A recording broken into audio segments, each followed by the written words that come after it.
I've always wanted a set of view meters because it's always taken me back to when they were part of amplifiers and they were always associated with high fidelity audio, and they seem to be making a comeback. But this specific view meter does also sort out another crucial problem I have been having for some time. Thank you to Neohipo for making this review possible by sending me this demo unit. All thoughts and opinions are my own. So let's jump straight into how this is built. There's not much of an unboxing experience, but you get what you need minus one important thing. You get the ET30, a cable to power it, the literature, but no power brick. I do wish it came with one. The ET30 has a good finish to it. It's made out of a metal shell and the knobs to control the sensitivity and swing have a nice amount of resistance to them when turned. They do have little cuts in them to indicate where they are pointed. There's another knob in the middle which does have a slight clicking like feel when you turn it. This lets you select the LED colors on the view meters, and when you push it in, it'll control the brightness. The tactile buttons on the face are for microphone on and off. You can switch between 2 amps and 2 speakers as well, and you do get the indication lights right on the face. The view meters themselves are a very good size, measuring in at 85 mm wide and 45 mm tall each, so they're easy to see even from across my listening room. These have rubber grip feet below them, so hold firmly even if you have heavy cables pulling from the binding posts. These binding posts also are of good quality. They are not the highest quality ones I've seen, but they certainly get the job done. You can use banana plugs with them or unscrew them to slip your cables in and tighten them up. You get the A/B amp inputs into the ET30, and you get the 1 and 2 speaker outputs at the back. The microphone is here for picking up ambient sounds if you don't want to use the binding posts, so this can work on a desk even if you don't want to connect it to multiple amps and speakers and only want to have active VU meters. And you have the USB-C input to power the ET30 up. It's fairly straightforward. Moving on to the remote. It's got a lot going on but does give you good control. You have the power on and off buttons, which let me know that this unit works passively as well, as in you don't have to have it on for pass-through. You'll need to switch it on when you want to switch between amps and speakers though, so when you don't want the view meters on, it'll still pass your signal through. You can activate the mic with this button, increase and reduce the brightness of the view meter with these two, toggle between 34 different colors on the view meters, which you can also do with the dial on the unit, and the middle button sweeps through all colors when you press the light color button. A/B is the amp selector, 1-2 is the speaker selector. MD is the pointer swing mode. When you press it and the view meters flash once, you enter M mode where the sensitivity is lower and the pointer has a smaller swing range, and when you press this button again, the view meters will blink twice, putting it into D mode, making the pointer sensitivity higher, which will give it a larger swing range. Pressing YE puts the lights onto a fixed yellow light and GN puts it onto a fixed green light.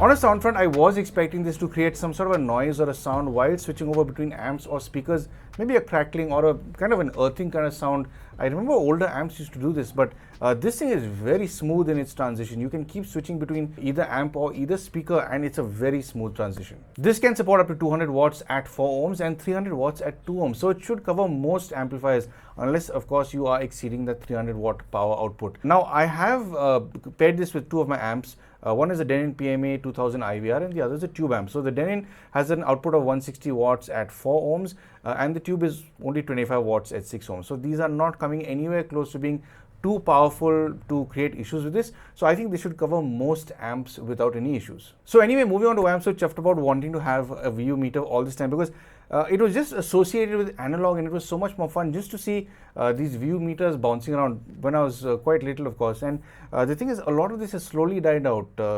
Visual equalizers have died out. You know, you had equalizers for each channel many years ago.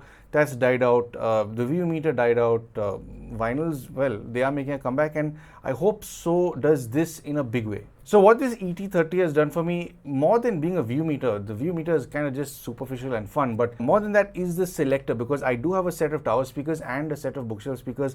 And the thing is, I like the different speakers for different genres of music. The same way I've got a series of headphones here and I match them to different genres that I like, because each one does a little better with a different genre. So if I'm listening to something heavier and I want a lot of bass, I listen to the towers. But if I'm in the mood to shift over to something like jazz, blues or classical, I do want to listen to the bookshelf. So it's always been a headache to, oh, okay, I need to unplug, you know, from these speakers and plug into the bookshelf, and then maybe a day or two later I want to go back to the tower. So it is a headache.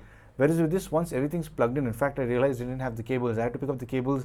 Once I plugged it in, it's just sitting there and waiting for me. So I found myself listening to so much more music instead of, the thought of, oh, it's going to be tedious, I don't want to do it.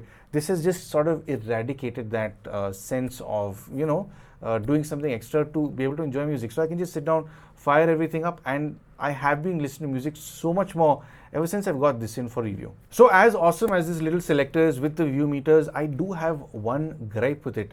And that being with the view meters in particular. The selectors work very well. It's fairly flawless. In fact, like I said, there's no sound with the switchover. It's very smooth. It's got a good transition, and there is no interference whenever that happens. Whereas the issue I have with it is whenever you have to play around with it, you have to play around with the sensitivity and the swing. Now, I did take my time to get the right sort of, balance of doing what I wanted to do to make sure it wasn't going above the 0 decibel marker to show that it's clipping. Now, here's the issue I have with it, because once I set my volume and set it, it's set to that specific volume. So, for example, the other day I was just listening to it and somebody came in to visit, and I just dropped the volume, and it's like the view meters were dead. They were just sitting, not doing much. Maybe there was a little bit of life in them, but they weren't doing what they had to do. So I wish it had some sort of pre-input, because I think the older amps that existed, since it was part of the amp, they were being driven with the pre-input. So even if you had the volume down, the views would show you what the input signal was. In this case, it only reacts to your volume. So even if you have some tracks you're listening to that are very loud or mixed in a very loud tuning, it might clip. And then if you move to something that's much softer, they might be dead. So that's the only real gripe I have with it. If it did have a pre-stage input, in the sense from the pre-out from the amp feeding this, just to show those view meters, it would be a little more accurate, and it would be less of a hassle, because then I wouldn't have to play with the swing and sensitivity every time the volume came down.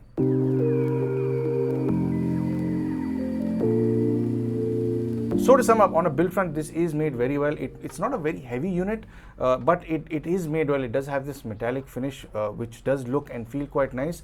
Now, those grip feet at the bottom do hold the weight of my cables, even though they're being tugged at the back. I do wish this was a little more front heavy, because you can see that there's more weight on the rear sort of feet. So if it had a little more weight in front, even if they used some sort of a dead weight inside, because there's a lot of vacant area inside, that would help it weigh down a little better. I kind of do wish that they made it a bit larger. Now, I'm being picky right now because I think this is the largest one available in the market. A lot of people are making view meters now, but they are a bit smaller than this. So this is the largest one I've seen online, at least. But I do wish it were a bit bigger to fit the width of my amplifier or my tape deck, because everything I have is the amp deck, tape deck, CD player, record changer. All of them are the same width, except this. This is the only one that's kind of small, along with my phono preamp. So these are the only things that are a little oddly shaped in that entire stack. But yeah, I mean, overall, it is a nice size. The view meters are nice and large. So even when I'm sitting maybe about 12 feet away, I can still see them working very well. Something I didn't mention is it has a memory mode, which is quite cool. So if you are listening to music and you switch it off, it remembers your LED light, it also remembers your brightness, and it also remembers what amp and what speaker you were on. So no matter what, if you switch it off, or even if you switch it off without putting it off via the remote, it is going to remember that it was in that specific mode, which is a neat touch. So you don't have to keep fiddling with it every time you do come back to it. On a sound front, I can't really complain because I haven't heard any coloration. I have sat and listened to a lot of music on my tower speakers with this. I have listened to this with my bookshelves as well, and my bookshelves are a lot more transparent, and despite that, I haven't really been able to hear any difference. But then again, that specific room isn't acoustically treated because it's not been wife approved just yet. But all in all, it's a fun little instrument to have, and I have noticed that I'm listening to a lot more music after getting this selector. So it's made a big difference to me enjoying my music in general. And all in all, it does solve that huge problem because of the selectors. The view meters are kind of an added bonus. It's nice to see it. Yeah, it's not accurate because there's no pre-stage in, but it is a fun thing to have. It is a conversation starter if you do have any friends over, because a lot of people are remembering what these were. Sort of a little light goes off in the head saying, hey, my dad had something like this. But all in all, I do like this little product and I would highly recommend it. And moving on to how much this costs, well, at the time of recording this video, this does have a selling price of $159.98. I will leave the link down below if you would like to buy this.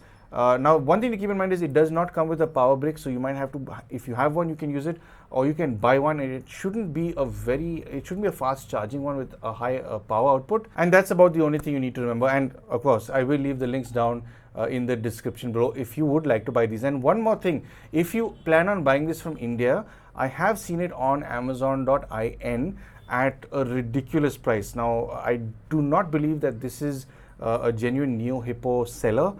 If you do want to buy this product, buy it off the links provided, because you get it for the correct price, whereas the one you're getting on Amazon.in is a severely inflated price.